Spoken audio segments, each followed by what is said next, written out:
హరే కృష్ణ ఆత్మబంధువులకు చాలామందికి eyesight problems, dryness of the ice, I అంటే కంటికి దురదలు రావడం, కళ్ళు మంటలు మండడం, కళ్ళను ఎప్పటికీ ఇట్లా జిల్లలాగా అలర్జీలాగా చాలామంది కంప్లైంట్ చేస్తారండి. కంటికి కలకల అంటే కళ్ళను ఎప్పటికీ కళ్ళల్లో ఏదైనా ఇసుక పోసినట్టుగా అనిపిస్తుంది, ఇలా చెప్తారనమాట. యాక్చువల్గా కన్ను అనేది నిజంగా సర్వేంద్రియానం నయనం ప్రధానం అంటారు. నిజంగా అద్భుతమైనటువంటి ఒక యంత్రం, అదొక నిజంగా ఒక డివైస్ అనమాట.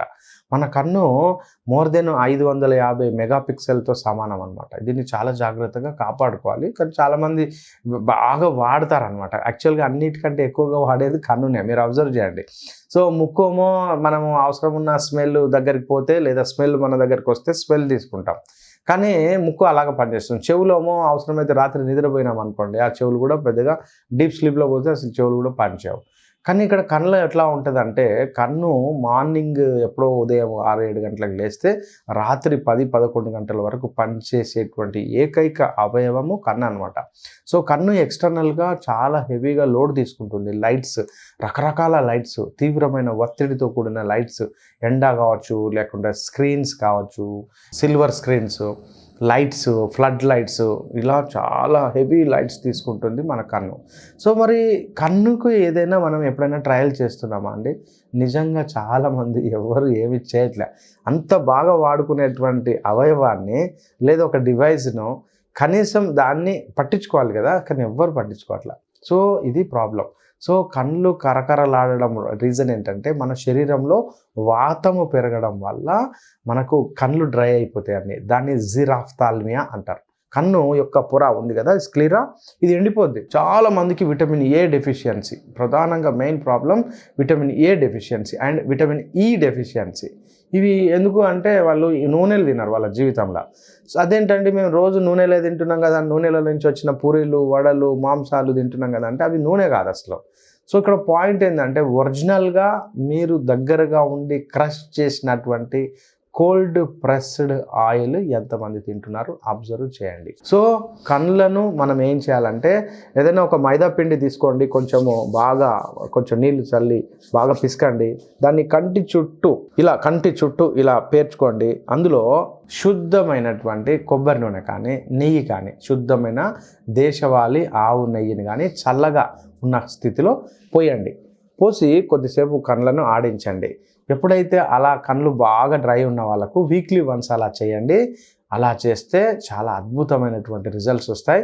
ఈ జిరాఫ్థాల్మియా తగ్గిపోతుంది, అంటే కళ్ళు బాగా డ్రైనెస్ కావడం తగ్గిపోతుంది. ఆహారంలోకి క్యారెట్స్, బీట్రూట్, లేకుంటే ఇంకా చెప్పాలంటే విటమిన్ ఈకి సంబంధించినటువంటి సప్లిమెంట్స్ కావచ్చు, ఇంకా కొబ్బరి నూనె అండి.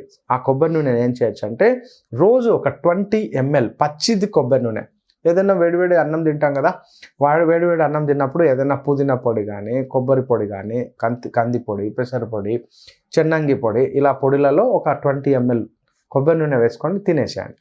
ఒకవేళ డైరెక్ట్ తినడం ఇష్టం లేకపోతే డైలీ ఒక 20 ml పచ్చిది కొబ్బరి నూనె తీసుకోండి. ఇలా తీసుకుంటే కళ్ళు చాలా బ్రైట్గా స్టార్ట్ అవుతాయి, కళ్ళు చాలా తడిగా స్టార్ట్ అవుతాయి. అప్పుడు మనకు vitamin E and A deficiency తగ్గిపోతుంది. ఎక్కువగా ఆకుకూరలండి. ఈ ఆకుకూరలను చాలా జాగ్రత్తగా, ఎక్కువగా బాగా డీప్ డ్రై కాకుండా జస్ట్ బాయిల్ చేసుకోండి. ఆ బాయిల్ చేసుకొని తినండి. జస్ట్ 100 degree లోపలనే మనకు కావాల్సినటువంటి అన్నీ వస్తాయండి. పాలకూర కావచ్చు, చుక్కకూర కావచ్చు, ఇంకా ఏదైనా కానీ మనము బాగా ఫ్రై చేసుకోవద్దు నూనెలో. వాటిని మామూలుగా ఉడకబెట్టుకొని పప్పులో వేసుకుంటే, పప్పు అంతా అయిపోయాక లాస్ట్కి మనం పాలకూర కానీ ఏదైనా వేస్తాం కదా, అది సరిపోతుంది. అలా మనం ఎక్కువగా ఎవ్రీడే ప్రాక్టీస్ చేయాలి ఆకుకూరలు. ఇలా ఆకుకూరలు మరియు మైక్రోగ్రీన్స్లో మీ మధ్యలో నేను చూస్తున్నాను, ఈ యొక్క చియా సీడ్స్కి సంబంధించినటువంటి ఆకుకూర కూడా నేను మార్కెట్లో చూస్తున్నాను. మనం కూడా అది పెంచుకోవచ్చు. అలా సబ్జా గింజల యొక్క మైక్రోగ్రీన్స్, మెంతులకు సంబంధించిన మైక్రోగ్రీన్స్, కొత్తిమీర, పుదీనా, ఇలా ఎన్నో రకాలైనటువంటి మైక్రోగ్రీన్స్ పచ్చిగా సలాడ్స్ రూపంలో మనం తీసుకుంటే కంటికి సంబంధించిన చూపును చాలా బాగా పెంచుకోవడానికి అవకాశం ఉంది. అందరికీ ఒక విజ్ఞప్తి ఏంటంటే, చాలామంది స్క్రీన్ టైం చాలా పెంచుతూ ఉన్నారు. స్క్రీన్ టైం చాలా తగ్గించుకోండి. స్క్రీన్ టైం కనుక బాగా ఉంటే, అంటే ఇక తప్పట్లేదు నా పరిస్థితి అది అనుకున్నప్పుడు స్క్రీన్ గార్డ్స్ వాడండి. స్క్రీన్ గార్డ్స్లో చాలా అంటే ఫిల్టర్స్, ఇట్లా నేను ఈ మధ్యలో తప్పనిసరిగా పరిస్థితిలో ఉన్నప్పుడు ఇది చూడండి, ఇది ఒక అంటే మామూలు అద్దాలే.